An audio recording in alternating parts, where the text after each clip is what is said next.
Hello everyone, welcome to session number 2 of your UPSC EPFO examination. Previously, we have covered a question on number system.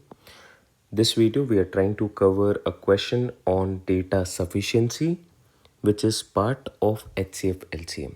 Data sufficiency is just a format of asking problem, right? यहाँ पे you can expect question from any topic, be it a topic of LR, be it a topic of number system, be it a topic of arithmetic topics, कुछ भी पूछा जा सकता है as a structure of data sufficiency. Let's look at the problem, and with that we'll try to understand the concepts regarding LCM and how to approach this particular problem. So like I mentioned, data sufficiency is just a format of asking problem. The format consists of a question, statements, and then option set. My question here is, what is the difference between the two numbers? These two numbers are P and Q. Then the statements are these two. And ultimately I have the option set with me, A, B, C, D. ठीक है. Other than this, I also have data. वो data क्या है? The LCM of two numbers P and Q is 869. P and Q का LCM given है as 869. What is LCM? पहले इसको solve करते हैं, समझते हैं. Then only we can at least get to the possible values of P and Q. पहले ये तो समझ में है कि what is the meaning of LCM. तो LCM simply means the least common multiple. तो कोई दो नंबर्स के लिए उनके मल्टीपल्स तो होने ही चाहिए, बट कॉमन आना चाहिए. जैसे 2 के ये सारे मल्टीपल्स हैं, 2, 4, 6, 8, 10, 12. But what is common between 2 and 3's multiple? We get a 6 as common. We get 12 as common. We get 18 as common. है ना?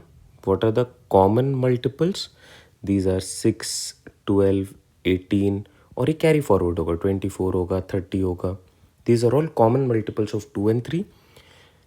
Out of these common multiple, the least one is 6. तो ये बन गया मेरे लिए LCM, the least common multiple. दो number का LCM अगर 6 आ रहा है, what could be the possible number? तो मुझे दिख रहा है the possible numbers could be 2 and 3. क्या कुछ और हो सकता है? इस पे काम करना इम्पोर्टेंट है. तो यहाँ पे मैं ऐसे लिखूँगा P and Q. अगर मैं बोलूँ कि इनका LCM आ रहा है 6, तो P and Q could be 2 and 3 or 3 and 2, or they could be 1 and the LCM which is 6.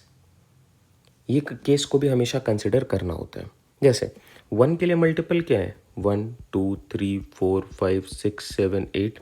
और जैसे 6 के लिए मल्टीपल्स क्या है? 6, 12, देन वी हैव 18, 24.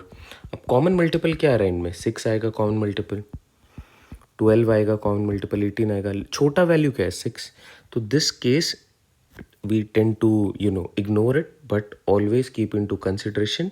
अगर कभी भी LCM given है दो नंबर्स का, तो one of the number could be the LCM itself and the other number has to be 1. जैसे अभी मेरे पास क्वेश्चन में गिवन था the LCM of two numbers is 869, so I can assume any one number to be 1 and the other number naturally becomes 869. मेरे से बस ये पूछा जा रहा है what is the difference between two. The difference between these two, from this set we are getting the difference as 868. But तरीका क्या है डेटा सफिशिएंसी के क्वेश्चन को देखने का? ये तो हमने डेटा को एक्सप्लोर करा है. क्या थोड़ा और डेटा को एक्सप्लोर कर लिया जाए? यस.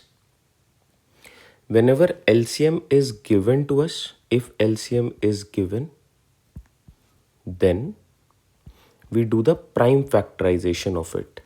जैसे 6 को अगर मैं प्राइम फैक्टराइज करूं तो मैं क्या करूंगा? 2 से काटूंगा 3 आएगा, फिर 3 से काटूंगा 1 आएगा.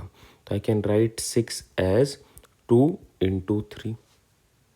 I have done the prime factorization, breaking down the given number into its prime factors or as form of prime factors. 2 into 3 is 6. तो I know 2 into 3 भी मैं करूँगा तो भी मेरे पास वैल्यू आएगी 6 के, और ये एलसीएम बन जाएगा 2 और 3 का।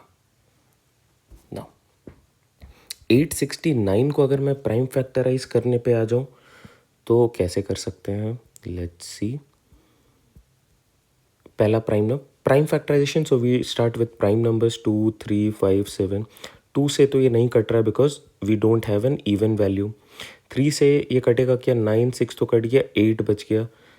Divisibility rule of 3, sum of digit should be divisible by 3, तो 3 से भी ये नहीं कट रहा है, 2 से भी नहीं कट रहा है, 5 से ये ऑब्वियसली नहीं कट रहा है बिकॉज लास्ट में 9 है, it has to be a 0 और a 5 in order for it to be divisible by 5। Next prime number is 7। आप नोटिस कर रहे हैं मैंने 4 से या 6 से इसको डिवाइड करने की कोशिश नहीं करी है, यहाँ पे I am only doing prime factorization, और यही करना है। The next number is 7। 7 से अगर मैं डिवाइड करूँ तो ये 7 तक जाएगा, 1 रहेगा, 16, 16 में 14 तक जाएगा, 29, it will go up to 28, 1 we get as remainder. तो 7 से भी ये डिवाइड नहीं हो रहा है, क्या 11 से हो रहा है? 9 and 8 is 17 और बीच में है 6, सॉल्व करने पे 11 का difference. You know the rule of divisibility rule of 11, sum of opposite terms, take the difference. If you get a value which is equal to 0 or a multiple of 11, the number is absolutely divisible by 11. तो definitely 11 से cancel out हो रहा है, 7 times ये 77 तक जाएगा, then you have 6 and 3 9, 99, तो 9 times जाएगा, 79 is a prime number, तो एक बार जाएगा। Now prime factorization of 869 would look like 11 into 79। दोनों ही प्राइम नंबर्स हैं, किसी भी दो प्राइम नंबर्स का एलसीएम हमेशा उनका प्रोडक्ट होता है। The LCM of two prime numbers is equal to product. तो 11 और 79 भी ये दो नंबर्स हो सकते हैं। अब यहाँ पे एक चीज़ इंपॉर्टेंट ये है कि 11 इसकी वैल्यू हो सकती है, 79 इसकी हो सकती है, वो मेरे से पूछा नहीं जा रहा है, तो उसके लिए परेशान नहीं होना है।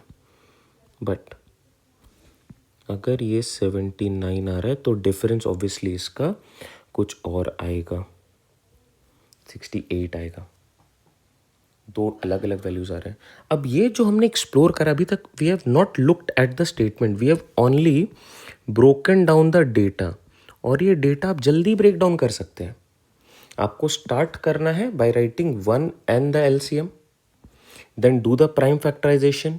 अगर उसमें सिर्फ दो प्राइम नंबर्स आ गए, understand the LCM of two prime numbers is always their product, so these are the two numbers. Now statement 1 says p is greater than 1, q is also greater than 1, तो can p और q be equal to 1? No, तो मैं बोलूँगा ये case तो null and void हो गया। तो अगर मैं स्टेटमेंट नंबर 1 को यूज़ करूँ then I can say option 2 is correct, और मैं आंसर कर पा रहा हूँ एग्जैक्टली 68 इज द डिफरेंस। तो using statement number 1 I am able to answer this. अब मैं एक बार स्टेटमेंट नंबर 1 को भूल जाऊंगा because while I was looking at statement number 1 I did not look at statement number 2। Now I will only look at statement number 2 and try to solve it. The sum of two numbers is 90. P plus Q is equal to 90. क्या first वाले पे ऐसा हो रहा है 1 + 189 is 90? No. क्या second वाले पे ऐसा हो रहा है the sum of these two is 90? Yes. ये सेकेंड वाले से सॉल्व हो जा रहा है, फर्स्ट से सॉल्व नहीं हो रहा है। तो if I use this statement alone I can get to the answer, if I use this statement alone I can even get to the answer. तो मैं किसी भी एक स्टेटमेंट से आंसर पे जा सकता हूँ, है ना। Let's suppose I only had this statement, क्या मैं आंसर कर सकता हूँ? Yes. If I only had the second statement will I be able to answer it? Yes. So the question can be answered using one of the statements alone, cannot be answered using the, no, this is false. The statement can be answered using either statement alone, yes. I can use any of the two options. दो statement है, मैं किसी भी एक statement को use करूँ मेरा answer तो डेफिनेटली बन रहा है। The question can be answered using both the statement together but cannot be, ये गलत है। The question can be answered without using these statements, no. Without इसलिए नहीं हो पा रहा है because we are getting two different differences. Correct एक ही है, इसलिए without the statement this is not possible. Clear है? I hope you get a hold of data sufficiency format. How do you proceed with problems on data sufficiency? And then you have a rough idea regarding LCM part. In next parts, we'll try to come up with HCF and few more important topics regarding number system. Definitely. And we'll try to come up with 2 sessions a day. All right. Happy learning, everyone. Take care. Bye-bye.